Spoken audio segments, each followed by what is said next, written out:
Welcome to అబిటీవీ. దక్షిణాది రాష్ట్రాలు ఇప్పుడు ఒక కొత్త రాగాన్ని అందుకున్నాయి. అంటే ఒకటే రాగం, అదేంటంటే పిల్లల్ని కనండి మహాప్రభు అని. ఏదైతే కుటుంబ నియంత్రణ పాటించినవో అందులో ముఖ్యంగా దక్షిణాది రాష్ట్రాలే పాటించినాయి, ఉత్తరాది రాష్ట్రాలు పాటించలేదు. అందుకే ఉత్తరాదిన జనాభా చాలా స్థాయిలో పెరిగిపోయింది విపరీతంగా. దక్షిణాది రాష్ట్రాలు కుటుంబ నియంత్రణ పాటించడం వలన చాలా తగ్గిపోయింది. ఇప్పుడు కేంద్రం ఒక నిర్ణయానికి వచ్చింది, అదేంటంటే డీలిమిటేషన్. అంటే జనాభా ప్రాతిపదికన పార్లమెంటు సీట్లను నిర్ణయించేది కేంద్రం ముందుకు తీసుకొస్తుంది. ఈ యొక్క చర్యతోటి ఒక్కసారిగా దక్షిణ రాష్ట్రాలు ఒక్కసారిగా ఉలిక్కిపడ్డాయి. ఎందుకంటే దక్షిణాదినేమో తక్కువ ఉన్నారు జనాభా, ఉత్తరాదినేమో ఎక్కువ ఉన్నారు. ఇక జనాభా ప్రాతిపదికన ఎప్పుడైతే పార్లమెంటు సీట్లు పెరుగుతావో దానివల్ల దక్షిణాదిలో పార్లమెంటు సీట్లు చాలా తగ్గుతాయి, ఉత్తరాదిన అడ్డగోలుగా పెరుగుతాయి. దానివల్ల ఉత్తరాదిలో ఎంపీల వల్లనే అక్కడ కేంద్రంలో కేంద్ర ప్రభుత్వం ఏర్పాటే అవకాశం ఉంటుంది. ఇక అప్పుడు దక్షిణాది రాష్ట్రాలను లెక్కలేకే తీసుకోవు. అంటే ఏ చట్టాలు చేయాలన్నా, ఏ నిర్ణయాలు తీసుకున్నా ఇక ఉత్తరాది రాష్ట్రాల నుంచి ఎన్నికైన ఎంపీలతోటి మాత్రమే ఆ యొక్క నిర్ణయాలు జరుగుతాయి.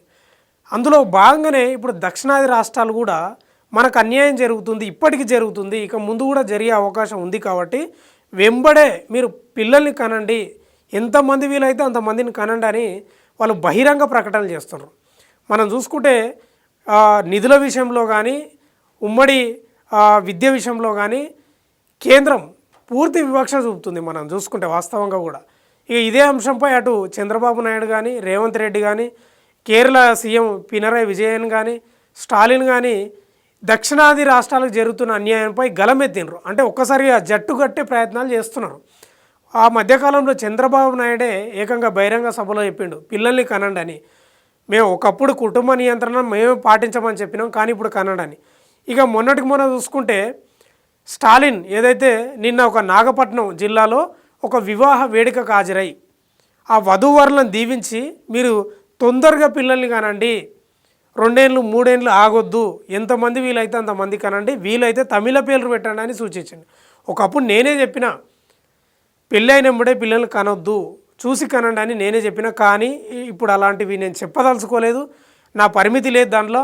మీరు ఎంతమందినైనా కనొచ్చు, మీరు తమిళ పేర్లు పెట్టండి. కేంద్రం తమిళంపై ఉక్కుపాదం, తమిళ భాషపై ఉక్కుపాదం మోపే అవకాశాలు ఉన్నాయి. కాబట్టి మీరు పిల్లల్ని కనండి, వీలైతే 16 మందిని కనండి అని కూడా ఇంతకుముందు స్టేట్మెంట్ చేసిండు.